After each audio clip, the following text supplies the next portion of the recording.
Good afternoon, my name is Sydney Lester, and today we're going to be doing the broken pencil experiment. So with the broken pencil experiment, you'll need a round glass half full of water, and a pencil. So the first question I'm going to ask you today is, what do you think will happen when you put the pencil in water? Do you think nothing will happen? Do you think the pencil will break? Will it float? Pause the video right now and write down your hypothesis.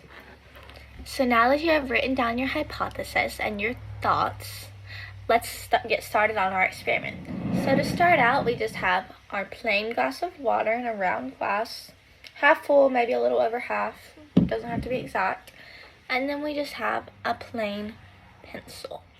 So I'm going to put the pencil in and then we'll take a look. Alright, so here is our glass with the pencil in it. Please note, the pencil does look broken. Does anyone have any guesses as to why the pencil could look broken? Is the pencil actually broken? Pause the video now and write down your thoughts. Alright, so we're looking back at it. As you can see, it still looks broken. Pull out the pencil. It's perfectly fine. Now, if you haven't already, take the time, pause the video, write down your hypothesis on why the pencil could look broken in the water. What about the water makes the pencil look broken?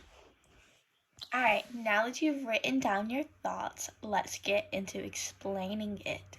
So what you see isn't always what you get, especially when refraction is involved. Water bends light, and we just watched it break a pencil right in front of our eyes. So, light travels through different mediums or materials at different speeds. In this experiment, light first travels through the air, which is pretty easy to move through, and then through water. Do you think water is as easy to move through?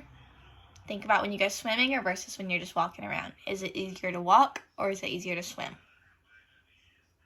It's easier to walk. So therefore, when it goes through the water, it slows down.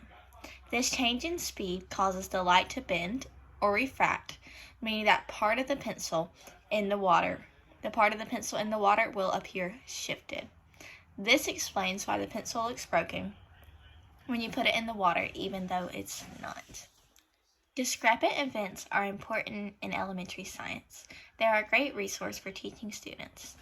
I think discrepant events can help students think outside the box and think in ways they wouldn't normally think.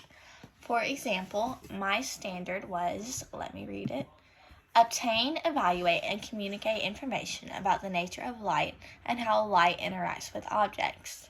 With my discrepant event, we learned how light interacted with different materials, first with air and then with water. I think the discrepant event was a good way to introduce this standard because it got students thinking, did the water actually break the pencil? But then you learned it was just an illusion and that what you see isn't always what you get, which is common with a lot of discrepant events. Thank you all for watching my lab. I hope you learned a little something new and I had a great time. Thanks.